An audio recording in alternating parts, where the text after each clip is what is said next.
The Pakistan Army has emphasized its zero-tolerance stance towards those responsible for last year's May 9 riots. The ISPR condemned the attacks on national institutions, describing them as deliberate attempts to destabilize Pakistan. The army pledged to defend the country's sovereignty and territorial integrity, renewing its commitment to protect the honor of the martyrs and symbols of unity.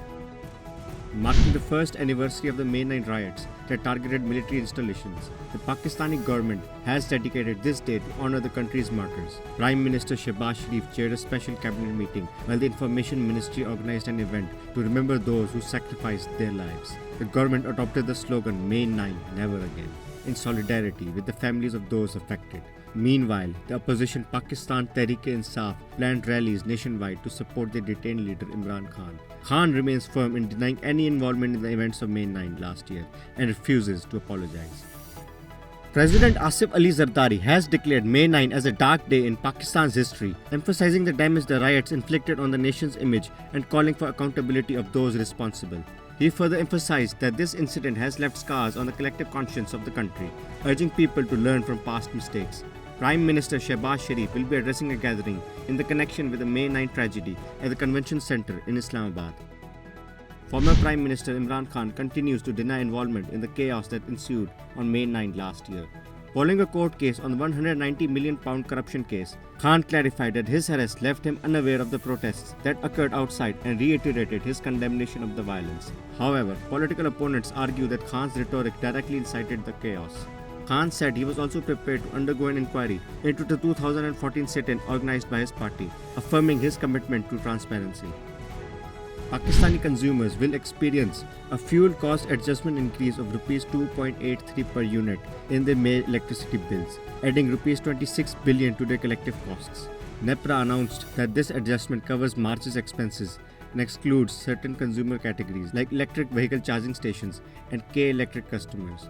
The decision reflects the rising domestic coal and gas prices, further straining consumers amid inflation. NEPRA reported a decline in power generation compared to the projections, highlighting systemic inefficiencies in its forecast of fuel costs. Pakistan's government is planning to bypass an act of parliament by holding off on federal cabinet approval for the budget strategy paper until the International Monetary Fund gives its recommendations. The government has postponed the approval until after the May 10th deadline set by the Public Finance Management Act. The act requires the federal government to approve the budget strategy paper outlining medium-term fiscal projections by May 10th each year. The decision to delay cabinet approval is attributed to an upcoming IMF visit, with the government considering cabinet approval meaningless without IMF endorsement. Sher Afzal Marwat's removal from PTI's political committee has fueled speculation of an internal strife within the party.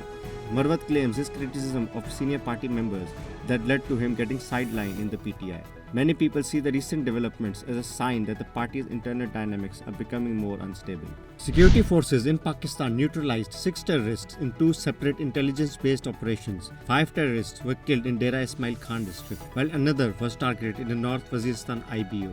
The military's media wing ISPR confirmed the recovery of weapons, explosives, and other arms from the terrorists who had been actively targeting civilians and security forces. Russian President Vladimir Putin has delivered a stark warning about rising global tensions. He criticized Western elites for distorting the history of World War II and dismissing the Soviet Union's role. Putin also emphasized that Russia's strategic forces are always combat ready and that the country will not tolerate any external threats. He framed the conflict in Ukraine as a struggle against Western arrogance, positioning Russia as a defender against attempts to rewrite history. The US State Department has reiterated concerns over a possible Israeli invasion of the Rafah crossing, which connects Egypt and the Gaza Strip. During a press briefing in Washington, D.C., State Department spokesperson Matthew Miller emphasized that since Israel now controls the crossing, it holds the responsibility to reopen it swiftly. Miller also highlighted the US government's concerns regarding humanitarian aid access. With the Biden administration set to deliver a report to Congress on Israel's adherence to international humanitarian law, Miller reaffirmed their expectation that Israel ensures humanitarian aid flows unimpeded. Real Madrid's sensational comeback against Bayern Munich secured their spot in the Champions League final. Joselu turned hero for the Spanish Giants, scoring 2 late goals that reversed a deficit to win 2-1 and secure a 4-3 aggregate victory. Bayern Munich had initially stunned Madrid with early dominance, leading to a tense encounter that left fans on the edge of their seats. Madrid now faces Borussia Dortmund in the final, with pundits predicting an electrifying clash between these two European football titans. The countdown to the 2024 Summer Olympics in Paris lit up the city with a dazzling fireworks display along the Seine. The spectacle celebrated the upcoming event, offering glimpses of what the world can expect from the French capital when it welcomes athletes from around the globe next summer.